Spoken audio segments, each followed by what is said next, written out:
Matter of fact, let me put it on the screen. Let me get it. Put this on the screen for you guys. Probably can't read it, but there's a thing called physically taxing titles. And physically taxing titles basically let you retire as early as age 50 with 25 years of credited service in a physically taxing title.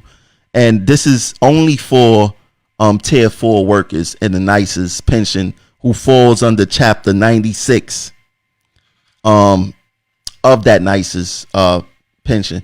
So, but the thing is that I want to bring up here and compare is how these particular workers who fall up under this title because of physically taxing positions, the city have recognized that because of the strenuousness of some of these positions, they don't have to do 25-55 like everyone else.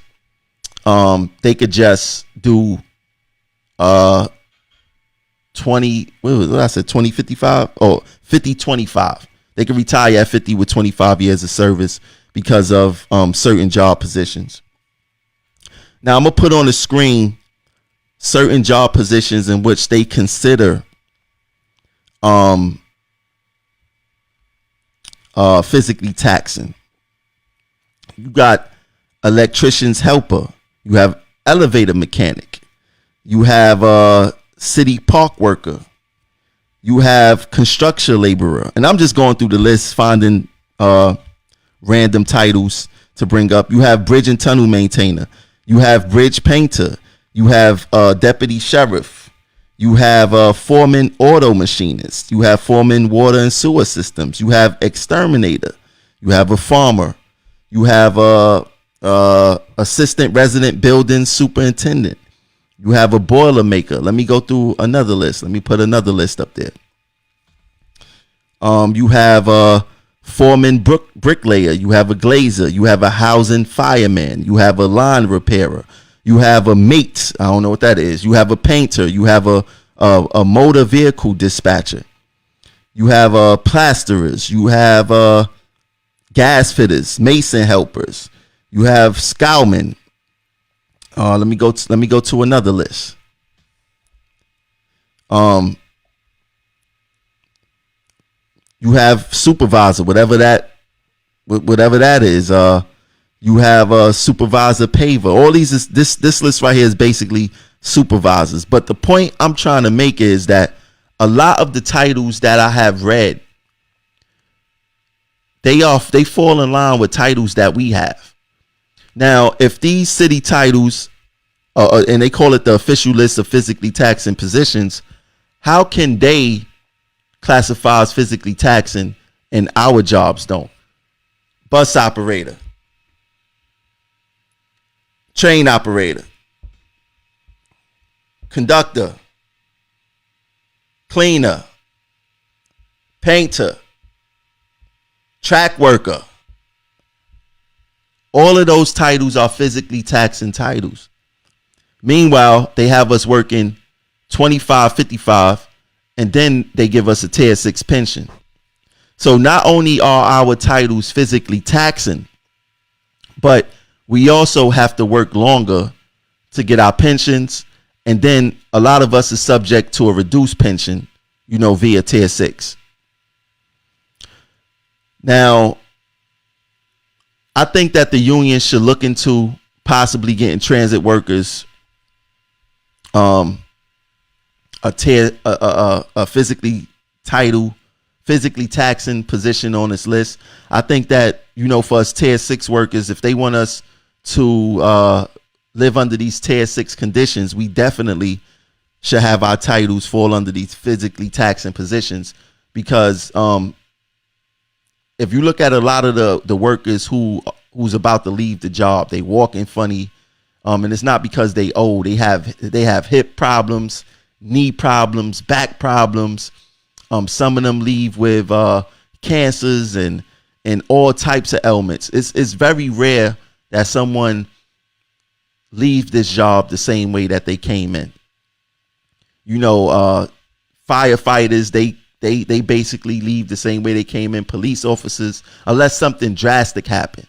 not because of their everyday duties of work. And firefighters and NYPD officers, they can retire early. 22 years of service. While transit workers, like I said, if you come into transit at like 22, you're going to end up doing like 30 something years, almost 40 years before you can retire. I don't feel that that's right. And I don't feel that that's how it should be. But we need to start having this conversation. Remember, Tramel told you guys about the physically taxing positions. Ask your union reps about the physically taxing positions, because I'm quite sure they don't know about it, but I'm quite sure they're going to watch the show and do some research and then probably make excuses as to why we can't get it. We don't know what we can get until we actually fight for exactly what it is. So maybe we need to go to Albany or get one of these lawmakers to draft a bill to say that transit workers should fall up under the physically taxing titles and positions or whatever the case is, because I don't understand for the life of me how a lot of these titles, I'm gonna put the titles back on the screen. How can a lot of these titles fall in the purview of physically taxing and none of our titles do? This is a conversation that we need to have, and we need to see how can we become physically under the physically taxing positions, because this is crazy. I mean, I did an interview today with Nicole Jelinas, and it was a good. It's gonna drop on the podcast. I may drop it tonight. You never know. I may put it out there tonight. But for those who don't know, Nicole Jelinas, she works for the New York Post, and she's very vocal on MTA workers. Like she speaks from a position of what we shouldn't have. At least that's how it comes across. Like she said that we have lavish pensions. Our health care need to be cut. We supposed to have wage freezes during this contract. She advocated for that. And I had the opportunity to interview her today, and we spoke. The podcast is actually for an hour and 40 minutes. So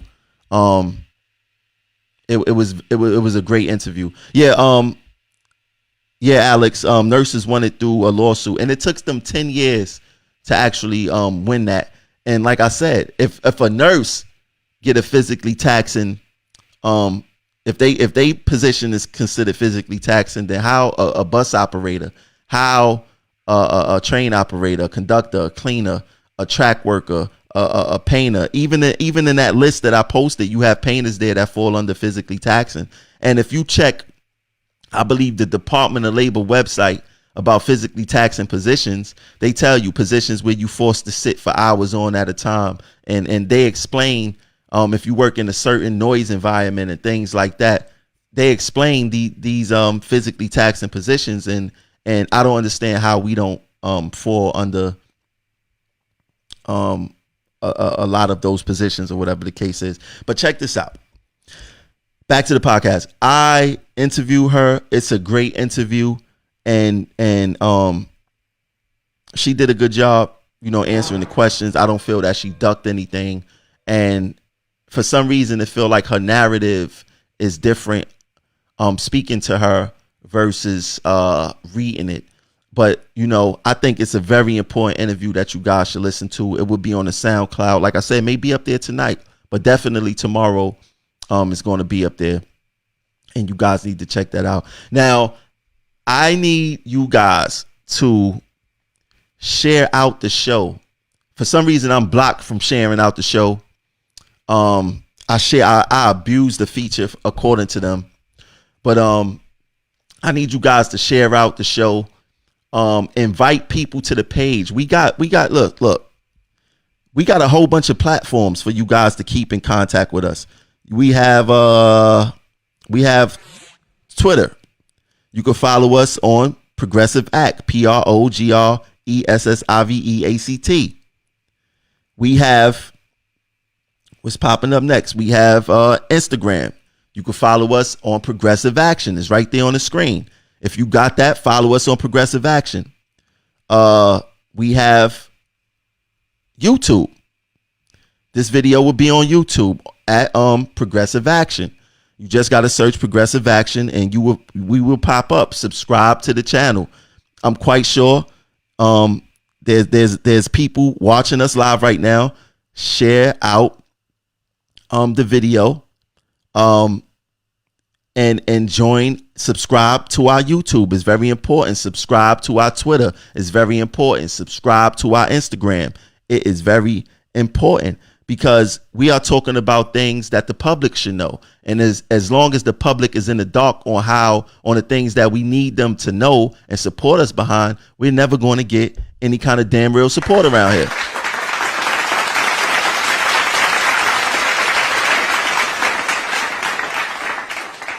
We're not going to get any support around here. So with that being said, thanks for tuning in. I'll catch you guys later. Oh, before I go, do not forget to donate to the Progressive Action Toy Drive. We're trying to raise $2,000. We will be going to shelters to deliver the toys to families in need. So donate to the toy drive. It's in the link of this video. It's in the comments. Jocelyn posted it in the comments. Donate to the toy drive, please. And donate to the regular Progressive Action platform also, which includes keeping the show up running and doing things of that nature. I thank all of you for tuning in. I'll catch y'all later. Peace.